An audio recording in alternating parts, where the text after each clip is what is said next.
बिस्मिल्लाहिर्रहमानिर्रहीम।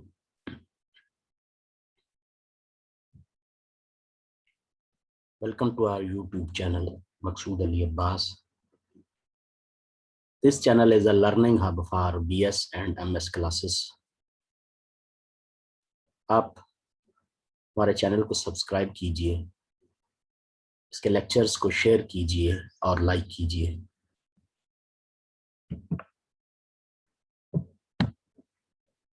आज जो हमारा सब्जेक्ट और टॉपिक अंडर डिस्कशन है,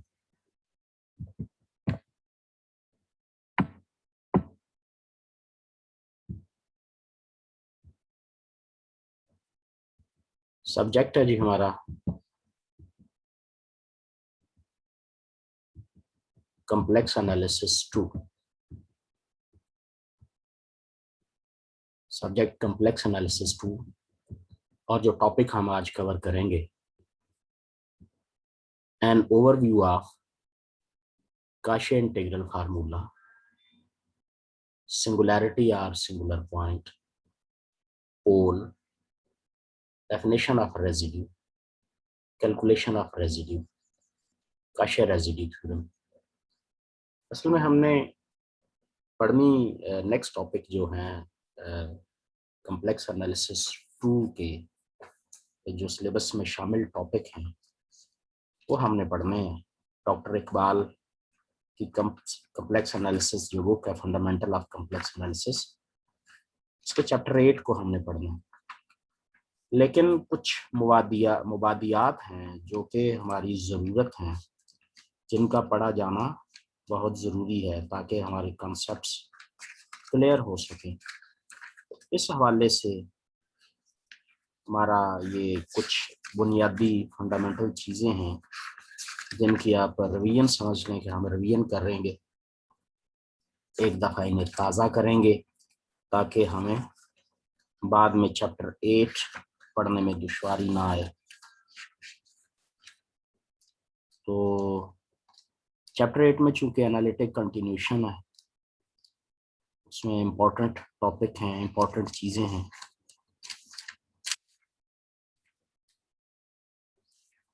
उस चैप्टर का नाम है expansion of functions and analytic continuation. उस चैप्टर की मुबादियात के तौर पर, फंडामेंटल्स के तौर पर हम ये कुछ चीज़ें पढ़ रहे हैं। इन्हें हम ज़हन नशीन करेंगे क्योंकि वहाँ इन्हें इस्तेमाल किया जाएगा। Chapter 8 fundamental of complex analysis, doctor Iqbal की बुक, चैप्टर 8 को हमने स्टडी करना है। तो कुछ बुनियादी चीज़ें हैं जो इसमें इस्तेमाल होंगी, उनका ओवरव्यू है। एक दफ़ा फिर इन्हें बोल रहा हूँ, वो कौन सी चीज़ें हैं। Kashi integral formula, singularity ORR singular point है, पोल है, डेफिनेशन ऑफ रेजिड्यू है, कैलकुलेशन ऑफ रेजिड्यू है, काशी रेजिड्यू थ्योरम। सबसे पहले हम ये मूव करते हैं जी, Cauchy integral formula. Suppose that F is an analytic in a simply connected domain D and C any simple closed contour lying entirely within D, then for any point Z0 within C, F of Z0 equal 1 over 2 pi iota integral along the closed contour C, F of Z over Z minus Z0 dZ। अच्छा, ये Kashi integral formula, ये जो expression है Kashi integral formula के तौर पर याद किया जाए। आपको बताना ये है कि इसमें integral long the closed contour C F of ji over z not D z एक तरफ रहेगा, ये 2 pi iota F of ji naught से मल्टीप्लाई हो जाएगा। तो इस तरह हमारे पास दिए हुए फंक्शन की इंटीग्रेशन हासिल होगी। यही बात जो मैथमेटिकल एक्सप्रेशन में लिखी है, अगर इसे वर्ड्स में लिखा जाए तो ये मुलाजा करें, the integral of F of ji over ji minus ji not around a closed contour C, ये integral along a closed contour C F of ji over ji minus ji not D Z किसके equal आ जाएगा जी, 2 pi iota F of ji not, यानी ये इसकी इस तरह प्रोडक्ट हो जाएगी। ये है, ये हमारे पास कहलाता है ये एक्सप्रेशन, ये एवेल्युएशन काशे इंटीग्रल फार्मूला। अब हम कोशिश करते हैं कि एक आध एग्जांपल की मदद से इसको वाजे कर लिया जाए। Let's see that it's first example. Integral along the closed contour C z square minus 4z plus 4 divided by z plus iota dz, where ये जो क्लोज कर्व है, क्लोज कंटूर है, ये सी क्या है, circle z mod equal to. अच्छा, ये ऐसा सर्कल है जो ओरिजिन पर बना हुआ है और उसका रेडियस 2 है। ठीक है जी, ये बात क्लियर होगी।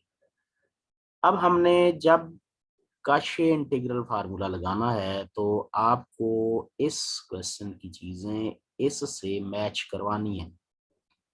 इंतहाई तवज्जो से आपने ये बात समझनी है, गौर तलब है। तो ये न्यूमरेटर जी स्क्वायर माइनस 4z प्लस 4, इसे एफ जी का नाम देंगे। ये देखिए हमने एफ जी कह दी। अच्छा, अब ये देखिए कि ऐसा कौन सा पॉइंट, ये जी प्लस आयोटा यहाँ अगर जीरो के इक्वल रखा जाए तो क्या वैल्यू आ जाएगी, वही हमारा जी नॉट बन जाएगा, दैट इज माइनस आयोटा। ये जी नॉट होगा जी हमारा माइनस आयोटा। चेक ये करना है क्या ये इंटीरियर पॉइंट है सी का। ये देखिए क्या ये सी का इंटीरियर पॉइंट है या नहीं है।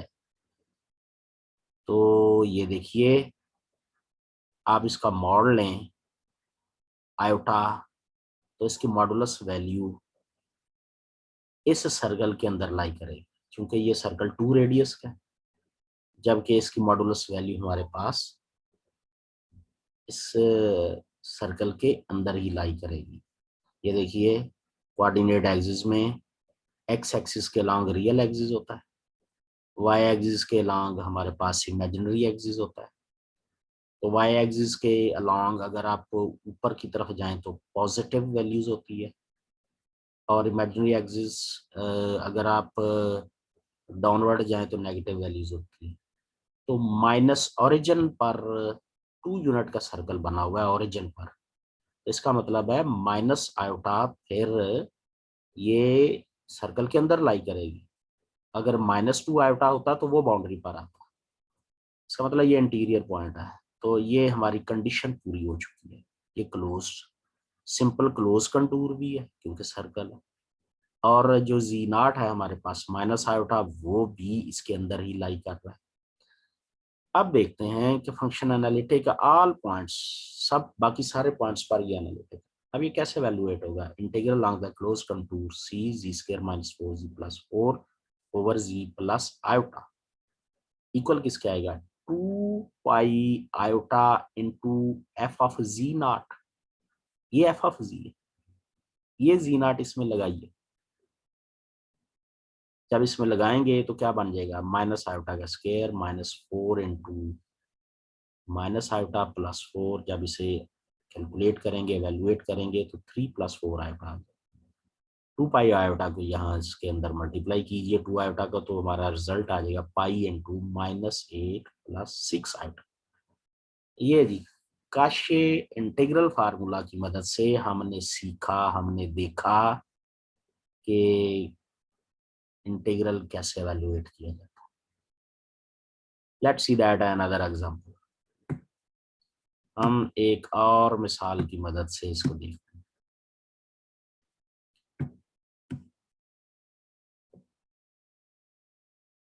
Integral along the closed contour C z over z square plus 9 dz, where C, ये जो C है क्लोज्ड कंटूर, वो सर्कल है हमारा, z minus 2 iota mod equal 4।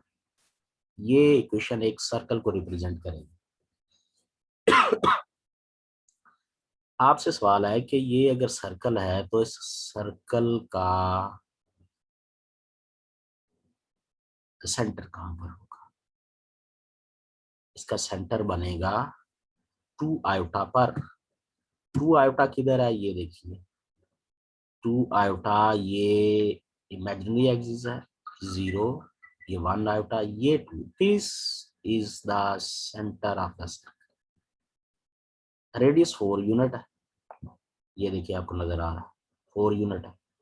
तो इस 2 आयोटा के अबव 4 यूनिट होंगे, 1 2 3 एंड ये 4। ये नीचे को भी 4 यूनिट हो गए, ये सेंटर है ना 2 आयोटा, 1 यूनिट, 2 यूनिट, 3 यूनिट और ये 4 यूनिट। नीचे ये -2 आयोटा तक गया है। ये हमारा सर्कल है, क्वाइट क्लियर है। अब ये हमने देखना है, डिनोमिनेटर को फैक्टराइज करके देखना है कि वो कौन से पॉइंट हैं जहां पर ये एनालिटिक नहीं रहता। z² + 9 को फैक्टराइज किया, z-3 आयोटा, z+3 आयोटा। दो हमें ऐसे पॉइंट हासिल होंगे जिन पर ये एनालिटिक नहीं रहता, यानी z को 3 आयोटा पुट कर दिया जाए तो ये फंक्शन एनालिटिक नहीं रहता, ये इंटेग्रेंट एनालिटिक नहीं रहता। और दूसरा z को -3 आयोटा पुट कर दिया जाए तब भी ये एनालिटिक नहीं रहता। लेकिन हमारी चॉइस इस कंडीशन की मोहताज है कि हमने देखना है क्या दोनों पॉइंट लग सकेंगे या नहीं लग सकेंगे, या दोनों में एक लगेगा। क्यों? जो इस सर्कल के अंदर लाई करेगा वही पॉइंट हकदार होगा कि हम उसे इस्तेमाल कर सकें। जो इस सर्कल के अंदर लाई नहीं करेगा उसे हम इरेडिकेट कर देंगे। 2 पॉइंट हासिल हुए, 3 आयोटा और -3 आयोटा। चेक करें इसमें से कौन, ये जो सर्कल है यहाँ फिगर बनी हुई है, इसमें कौन सा लाई कर रहा है? 2 आयोटा का, ये 3 आयोटा, -3 आयोटा इस फिगर से बाहर। इसका मतलब इसको इरेडिकेट कर दें, -3 आयोटा को निकाल दें, ड्रॉप कर दें।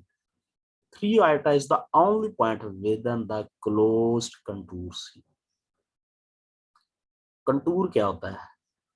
ये smooth, piecewise smooth closed curve जो होता है उसे कंटूर कहते हैं।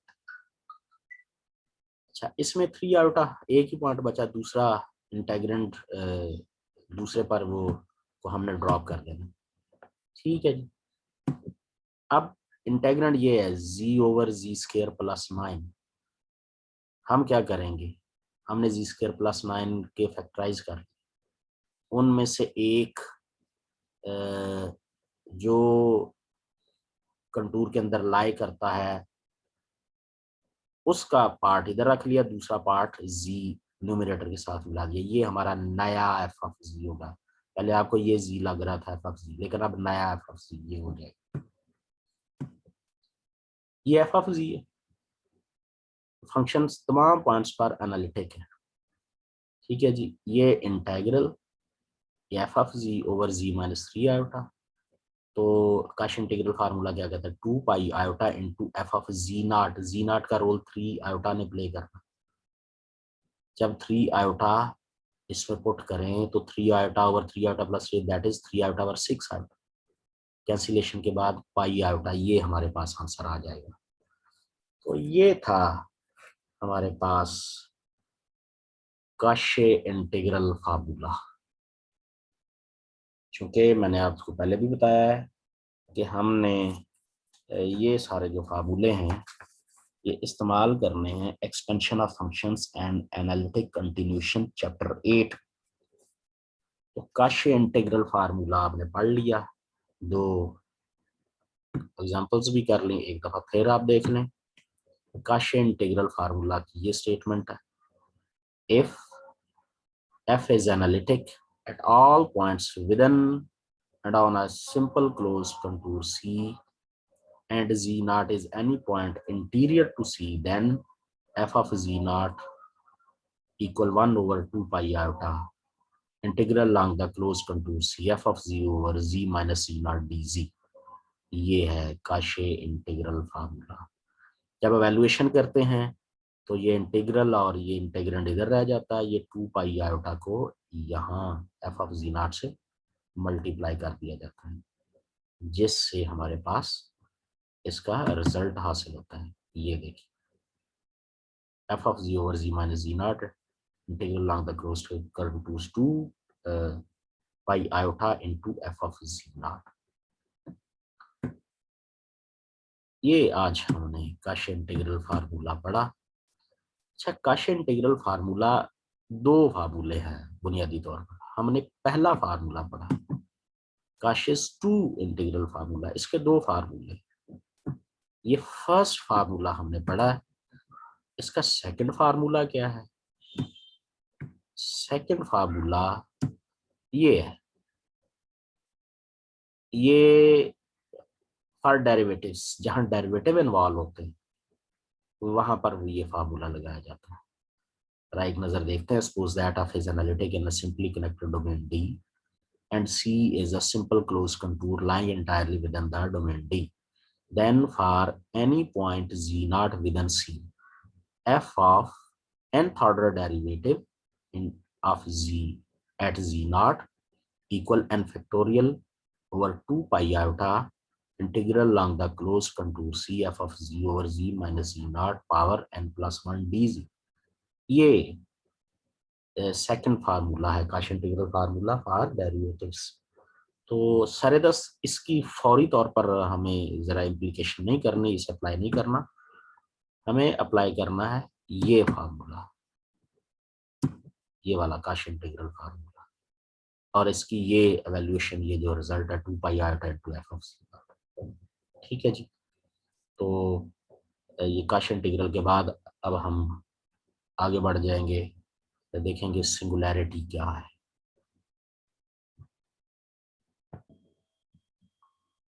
अब हम जो चीज़ पढ़ने जाएंगे वो हमने देखना है कि सिंगुलैरिटी क्या है। सिंगुलैरिटी ये जिल की बुक से हम देख रहे हैं। तो सेक्शन 6.4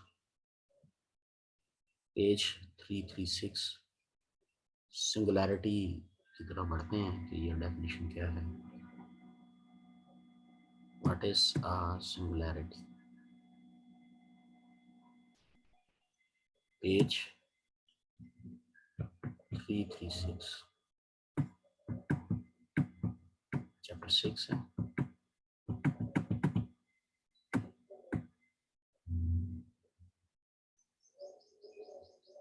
यस,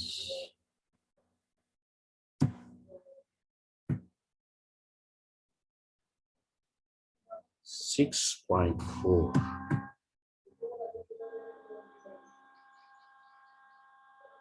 ये हमारे पास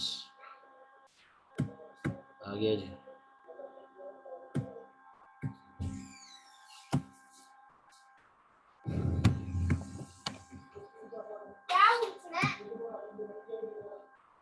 एरिया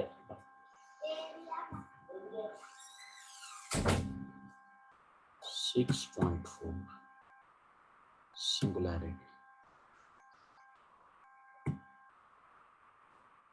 यस, ये हमारे सामने आ गया जी।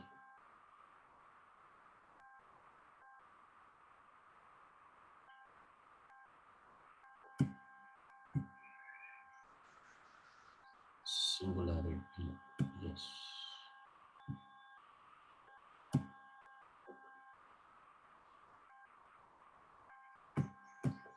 सिंगुलर पॉइंट क्या है?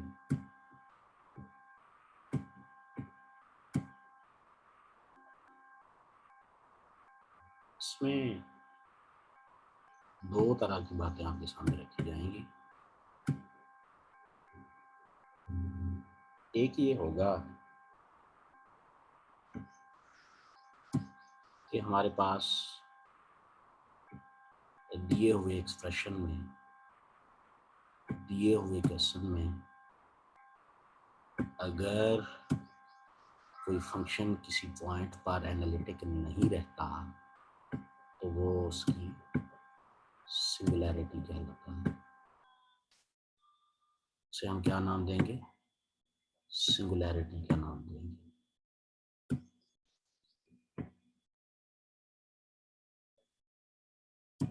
ये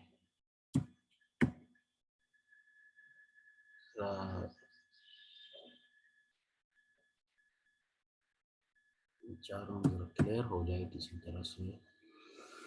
यहाँ ये हमने देखा था,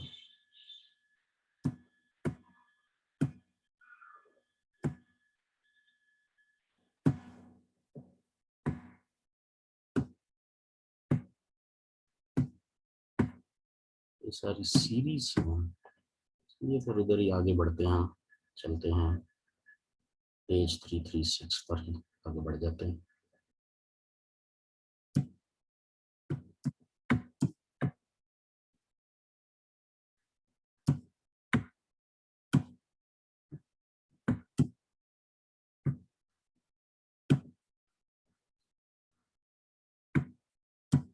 हमारे पास सिंगुलैरिटी की मैंने आपको एक डेफिनेशन ये बताई है कि फंक्शन आपके सामने हो और फंक्शन अगर किसी पॉइंट पर एनालिटिक नहीं रहता है, यानी उस पर उसका डेरिवेटिव कंटिन्यूस नहीं रहता या वो डिफाइंड नहीं रहता, तो हम कहते हैं वो क्या है, सिंगुलर पॉइंट है। लेकिन ये जो हमारे सामने सुकत टाइप आई है, ये जो चीज़ आई है, ये सिंगुलैरिटी की वो चीज़ है, जरा आपने गौर से सुनना है दो तीन बातें। हमने ये चीज़ पढ़ रखी है कि किसी फंक्शन को एक्सपेंशन में एक्सपैंड करें तो उसे टेलर सीरीज की फॉर्म में भी एक्सपैंड कर सकते हैं, उसे मैक्लारन सीरीज की शक्ल में लिख सकते हैं। एक तीसरी सीरीज है, वो है लॉरेंट सीरीज की शक्ल में लिख सकते हैं। लॉरेंट सीरीज में दो पार्ट पाए जाते हैं। एक होता है कि अगर सीरीज में आपके पास जो वेरिएबल आ रहे हैं वो उनकी जो पॉजिटिव पावर्स हैं वो एनालिटिक पार्ट होता है और नेगेटिव पावर्स हमारे पास प्रिंसिपल पार्ट होता है। तो यहाँ प्रिंसिपल पार्ट को हमने सामने रखना है। If principal part is zero, फिर हम कहते हैं कि वहां पर रिमूवेबल सिंगुलैरिटी। अगर principal part finite number of non zero terms उसकी फाइनाइट टर्म्स हों प्रिंसिपल पार्ट में, तो वो फिर पोल कहलाता है।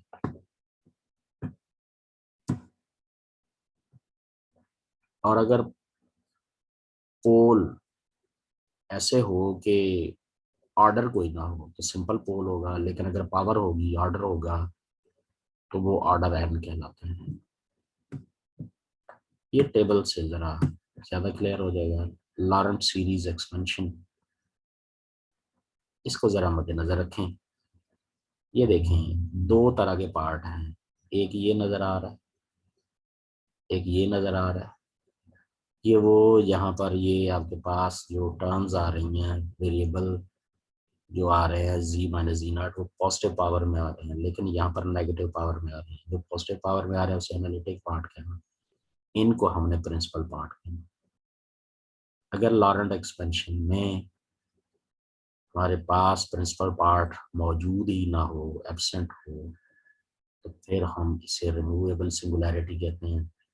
लेकिन अगर ये फाइनाइट नंबर ऑफ टर्म्स पाई जाती हूँ तो इसे पोल ऑफ ऑर्डर एन कहते हैं। लेकिन अगर सिर्फ एक ही टर्म ऐसी प्रिंसिपल पार्ट की पाई जाए तो इसे सिंपल पोल कहते हैं। लेकिन इन्फिनिट मनी टर्म्स पाई जाए तो फिर हम इसे इसेंशियल सिंगुलैरिटी कहते हैं। हमारे पास ये आपने देखा कि यहाँ पर हमने लॉरेंट एक्सपेंशन के हवाले से चीज़ें देखी हैं। सिंगुलैरिटी ऐसा पॉइंट होता है जिस पर फंक्शन एनालिटिक नहीं रहता, ठीक है। और अगर लॉरेंट एक्सपेंशन में प्रिंसिपल पार्ट बिल्कुल ना मौजूद हो तो रिमूवेबल सिंगुलैरिटी। अगर फाइनाइट नंबर ऑफ टर्म्स हों तो पोल ऑफ ऑर्डर एन, अगर एक ही टर्म पाई जाती है प्रिंसिपल पार्ट में तो सिंपल पोल, इन्फिनिट मैनी टर्म्स पाई जाती हूँ तो वो एसेंशियल सिंगुलैरिटी होता है। एक एग्जांपल आपको देना चाह रहे हैं, आपने भी ये मुझसे सुना कि अगर कम्प्लेक्स फंक्शन किसी पॉइंट पर एनालिटिक ना रहे तो फिर उस पॉइंट को सिंगुलैरिटी कहते हैं। ये डेफिनेशन है। If a complex function f fails to be analytic at a point z naught, then this point is said to be singularity or r singular point of the function। अब example मुलाहाजा करें ताकि clear हो जाए। हमारे पास function है जी F of Z equal Z over Z square plus 4। जब आप इसे फैक्टराइज कर लें तो ये जी प्लस 2 आयोटा और जी माइनस 2 आयोटा आ जाए। तो इसका मतलब है कि ये जो है हमारे पास कम्प्लेक्स नंबर 2 आयोटा और माइनस 2 आयोटा, ये इस फंक्शन की सिंगुलैरिटीज। समझ आ गई जी? बारहा मैंने बताया था सिंगुलैरिटी क्या है, singular point. f is discontinuous at each of these points। In points पर वो कंटिन्यूस नहीं रहता, इसलिए ये सिंगुलैरिटी है। फिर आपने इसकी टाइप्स भी देख ली हैं सिंगुलैरिटी की। अब हम कोशिश करते हैं कि कुछ ऐसी एग्जांपल्स देखें जिनमें पोल की वजाहत की गई हो, पोल भी हो और फिर रेजिड्यू भी, इकट्ठे इन चीज़ों को पढ़ते हैं।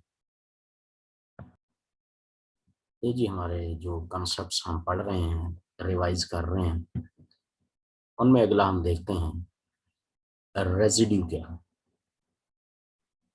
फिर देखेंगे काशे रेजिड्यू थ्योरम।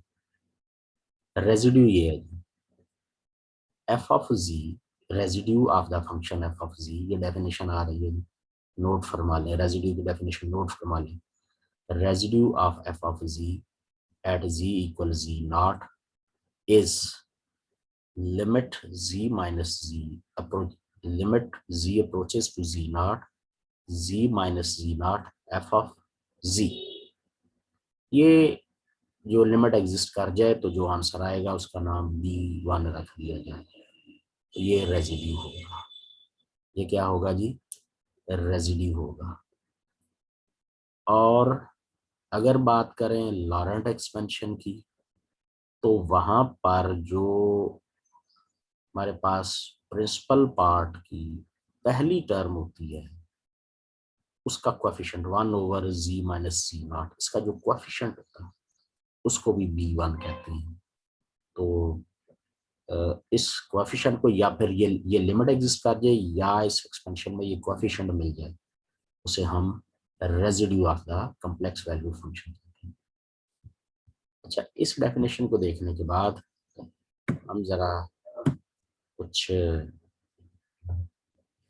एग्जांपल्स देखते हैं जिसमें रेजिड्यू की कैलकुलेशन की गई। इनके डेफिनेशन तो हमने देख लिया, कैलकुलेशन ऑफ रेजिड्यू की बात करते हैं।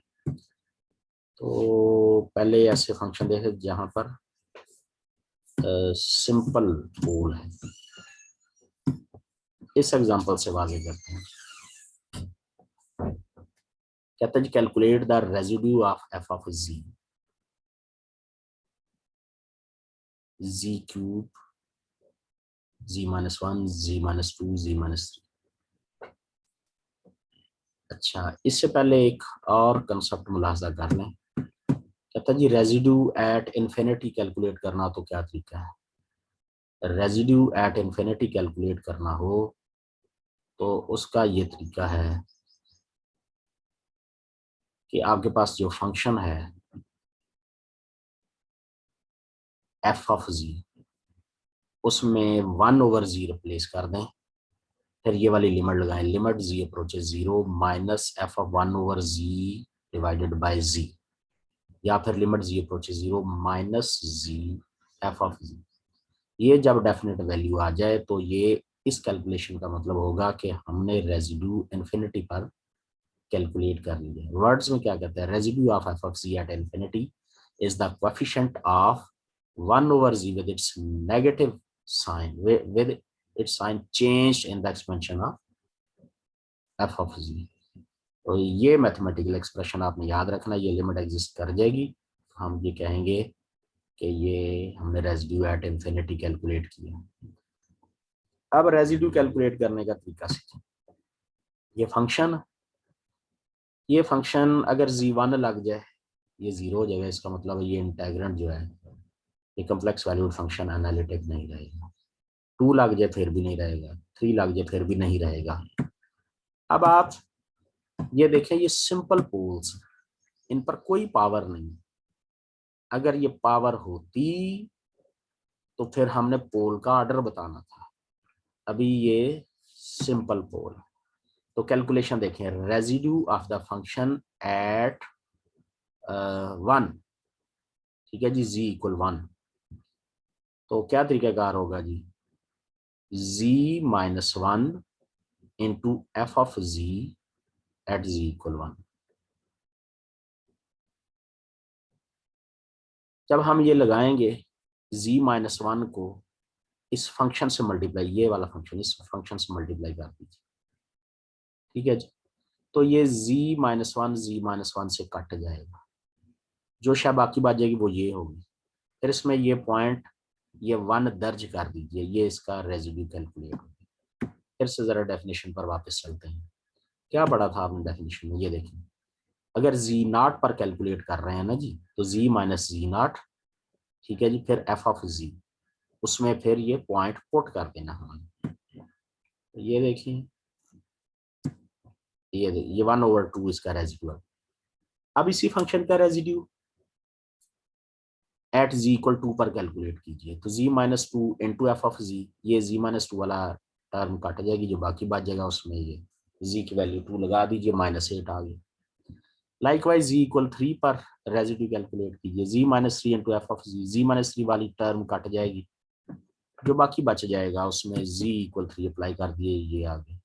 अब आपने इन्फिनिटी पर कैलकुलेट करना है, तो हमने ये बात पढ़ रखी है, जब इन्फिनिटी पर कैलकुलेट करना है तो ये 1/z अप्लाई, जब 1/z अप्लाई किया गया और बाद में इनको ऊपर शिफ्ट किया गया, बल्कि इसको हमने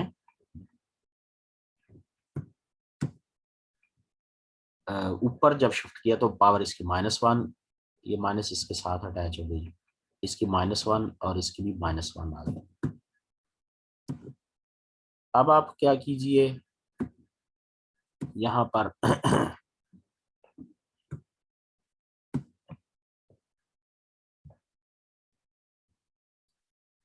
आप इन्हें मल्टीप्लाई कीजिए आपस में, बायनॉमियल एक्सपेंशन जैसे आप लगाते हैं, बायनॉमियल सीरीज लगाते हैं, तो ये पहली 2 टर्म है, इसकी एक्सपेंड करके हासिल कर ली, इसकी भी पहली 2 टर्म्स एक्सपेंड करके हासिल कर ली, इसकी पहली 2 टर्म्स भी एक्सपेंड करके हासिल कर, फिर इन सब को आपस में मल्टीप्लाई कीजिए, 3 टर्म्स तक हमने रख लिया।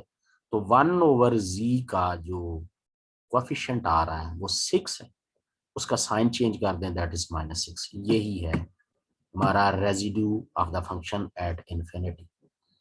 अब अगली बात आती है जी, इन सब का सम लीजिए। तो जब हमने इनका सम लेना, पहला 1/2 आया था, दूसरा हमारे पास -8, तीसरा 22/7 और आखिरी -6, सब को मिलाएं तो हमारे पास आंसर 0 आ जाएगा।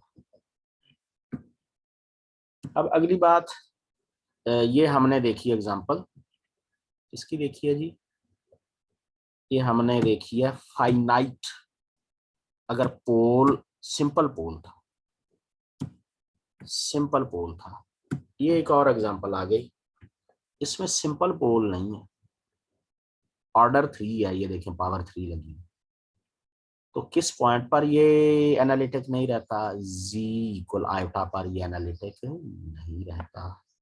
इसका मतलब ये पोल है, कितने ऑर्डर का पोल है, 3 ऑर्डर का पोल है। Singularity of finite order is called pole, ये पोल की डेफिनेशन। अब हमने जो डिनोमिनेटर है उसके 2 पार्ट कर लिए, इसके फैक्टराइज करें, फैक्टराइज करके z² + 1 को फैक्टराइज किया, z plus iota z minus iota, power अलग अलग दे दी गई। अब आयोटा पुट करेंगे यहाँ पर, ये फिर एनालिटिक में इस हिस्से को अलग कर ले, इसका नाम 1/z + आयोटा पावर 3 जी रख देते हैं, g ऑफ z ये जी जी ओवर जी माइनस आयोटा। अच्छा, पोल ऑफ ऑर्डर, अब residue of the function at Z iota 3 order का हो तो उसका फार्मूला मुलाहाज करें 1/2 factorial second order derivative Z minus iota power 3 over ji minus iota power 3 G of Z, क्योंकि ये कट जाता है इसके साथ, कैंसल आउट, जी जी बच जाएगा। इसका डबल डेरिवेटिव जी डबल डैश आयोटा इसमें पुट कर दें, तो ये इसका 1/जी प्लस आयोटा पावर 3 का डबल डेरिवेटिव हासिल किया गया, डबल डेरिवेटिव फिर इसमें आयोटा पुट किया गया, 12/32 आयोटा आ गया हमारे पास। इसको आयोटा से मल्टीप्लाई और डिवाइड करें तो माइनस आयोटा 3/8 आ जाएगा। तो residue of the function eight iota क्या आ गया हमारे पास, -3 आयोटा ओवर 16, ये हमारे पास रहता है। ये उस पूरा फार्मूला लगाने के बाद ये रिजल्ट आते हैं। ये हमने पोल, सिंपल पोल के इधर देखे, रेजिड्यू कैलकुलेट किए सिंपल पोल के, और पोल ऑफ ऑर्डर 3 का इस क्वेश्चन में हमने रेजिड्यू कैलकुलेट किया इस क्वेश्चन में। अब आगे मजीद थोड़ा सा आगे बढ़ते हैं अपने Cauchy residue theorem. Cauchy residue theorem की अगर हम बात करते हैं तो f of z is analytic regular except at poles where close contour c and continuous then provide, फिर इसकी इंटीग्रेशन क्या होगी, ये है जी काशे रेजिड्यू, ये हाईलाइट किया, integral long closed contour C F of z d z equal 2 pi iota into sum of the residues of the function, where summation Ri is the sum of the residues of the complex valued function at its poles। इस तरह से हमने ये Cauchy residue theorem पढ़ते हैं। पहले हमने काशे integral formula पढ़ा था, ये हमारे पास काशे रेजिड्यू थ्योरम। तो काशे रेजिड्यू थ्योरम भी अप्लाई करके यहाँ पर कहीं ना कहीं देखा जाएगा, तो एक पढ़ के देखते हैं। कहता है रेजिड्यू अगर इन्फिनिटी पर कैलकुलेट करना in the form of integral, तो residue of the function at infinity 1/2 pi iota integral along the curve C F of C D Z. अब हम एक किसी सिंपल पोल पर ये काशे रेजिड्यू फार्मूला अप्लाई करके देखते हैं। ये चलें इस पर ही देख लेते हैं।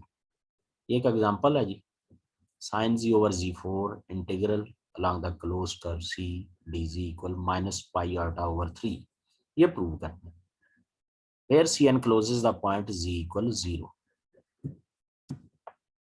अच्छा, यहाँ पोल किस पॉइंट पर आएगा, अगर z 0 पुट हो जाए, कितने ऑर्डर का आएगा, 4 ऑर्डर का आ जाएगा।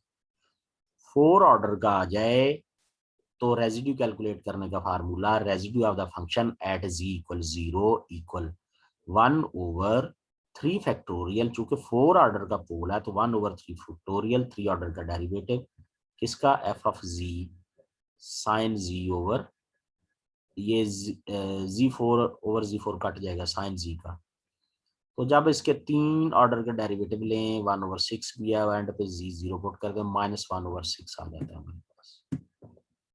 अब इंटीग्रेशन साइन जी ओवर जी फोर इक्वल, ये काशे रेजिड्यू फार्मूला लग गया 2 pi iota into summation of the residue at poles, तो वो -1/6 है, इसे मल्टीप्लाई होने के बाद -पाई/3 आ गया हमारे पास। ये हमने कैलकुलेट करके देखा, काशे रेजिड्यू फार्मूला भी हमने लगा लिया है यहाँ पर। ठीक है, इसमें एग्जांपल चलें चलते चलते मैं आपको एग्जांपल 3 भी इसकी करवा देता हूँ। A1 - Z4/Z5 into e⁻²Z dz, ये जो क्लोज कर्व है ये यूनिट सर्कल है हमारे पास। अच्छा, ये यूनिट सर्कल है तो एफ ऑफ जी क्या है, ये है 1 - Z4/Z5 जी into e raise power 2z, z5 को लादा डिवाइड करें और इसे अंदर मल्टीप्लाई करें, ये बन जाएगा। अब ई रेज पावर 2z, इसकी एक्सपेंशन हमारे पास मुयस्सर है। ये याद रखें, डॉक्टर इकबाल की बुक में भी और जेल की बुक में भी सीरीज का पूरा एक चैप्टर है, वहां पर पावर सीरीज भी की शक्ल में इन्हें एक्सपेंड किया जाता है। तो ई रेज पावर जी की एक्सपेंशन मौजूद है वहां पर, जहां पर जी है ई की वहां 2z रिप्लेस कर दें तो ये फार्मूला बनता है।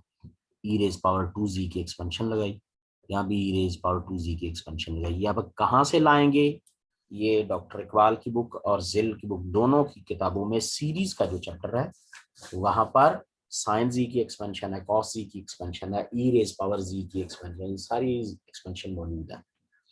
तो वहां से ये लेके फिर ये 1/z को अंदर मल्टीप्लाई करें, इधर से 1/z को, ये 1/z की पावर 5 है, ये 1/z में अंदर मल्टीप्लाई कीजिए।